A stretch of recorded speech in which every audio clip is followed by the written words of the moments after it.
টাকা ছাপিয়ে দেশের উন্নয়ন করে, সেটা আমরা হাসিনের জমানায় দেখছি, টাকা ছাপিয়ে উন্নয়ন।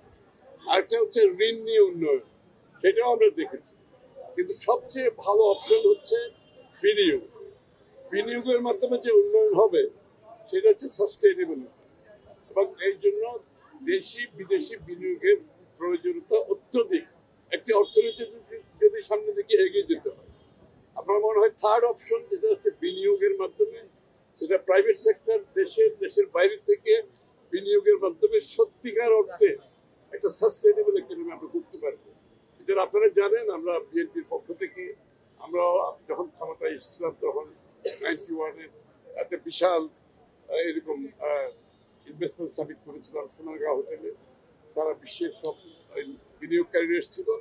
তবে আমার মনে হয় আজকের এই উদ্যোগটা ভালো উদ্যোগ, এবং এটা আগামী দিনে সামনের দিকে আমরা কিন্তু এগিয়ে নিয়ে যাবো। এমন না যে এটার উদ্যোগ শুরু হয়েছে, আমাদের দেশে তো সরকার পরিবর্তনের সাথে সাথে উদ্যোগ বন্ধ হয়েছে, আমাদের উদ্যোগ বন্ধ হবে না। আমরা এই উদ্যোগকে আরো সামনের দিকে আরো কিভাবে বড় উদ্যোগের মাধ্যমে দেশের অর্থনীতিতে, যেটা বিএনপির রাজনীতি হচ্ছে আপনি অর্থনৈতিক উন্নয়নের রাজনীতি, বিএনপির রাজনীতি হচ্ছে private sector led growth, export led growth, আপনার পলিটিক্স অফ প্রোডাকশন অর্থাৎ উন্নয়নের রাজনীতি, অর্থাৎ বিনিয়োগের রাজনীতি।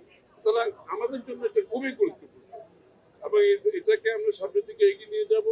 এবং আমরা জানি এটার উচ্চতা অনেক বেশি, আজকে শুরু হয়েছে, আমরা চেষ্টা করব আগামী দিনে আরো উচ্চতর পর্যায়ে বাংলাদেশের বিনিয়োগের মাধ্যমে দেশের অর্থনীতিকে করতে পারবো। বিনিয়োগের একটা বড় সমস্যা তো পলিটিক্যাল এস্টাবলিশমেন্ট না থাকা, যেটা আমরা দেখেছি। আমরা যতটুকু জানি, বিজা থেকে জানিয়েছি যে আপনাদেরকে আজকে এখানে বলেছে যে যারা ফরেন ডেলিগেটসরা আসছে তারা আপনাদের সাথে কথা বলবেন, বা পলিটিক্যাল সামনের দিনগুলো কেমন থাকবে, তাদের বিনিয়োগটা সিকিউর কিনা, এই বিষয়গুলো তারা আপনাদের সাথে আলোচনা করবে। আপনারা যদি পলিটিক্যাল গভর্নমেন্ট যে আসুক আপনারা সহ, সেই জায়গায় বিনিয়োগকারীদের আপনারা কি সিকিউরিটি দিবেন?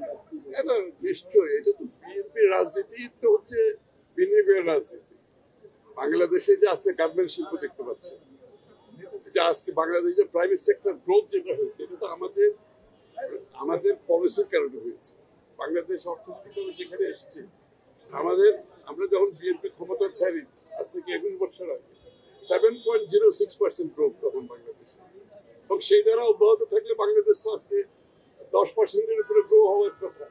কিন্তু বিগত দিনগুলোতে আমরা দেখেছি এটা নষ্ট করে দেওয়া হয়েছে। তারা আমাদের দলটা সৃষ্টি হয়েছে যে অর্থনৈতিক উন্নয়নের জন্য, বিশেষ করে গণতন্ত্র এবং অর্থনৈতিক উন্নয়ন। সুতরাং এটা ঠিক, একজন বক্তা এখানে সঠিকভাবে বলেছেন, গণতান্ত্রিক প্রক্রিয়া অব্যাহত থাকলে অর্থনীতি ভালো করবে। সুতরাং আমাদেরকে গণতান্ত্রিক প্রক্রিয়াকে অব্যাহত রাখতে হবে, গণতান্ত্রিক প্রক্রিয়া শুরু করতে হবে।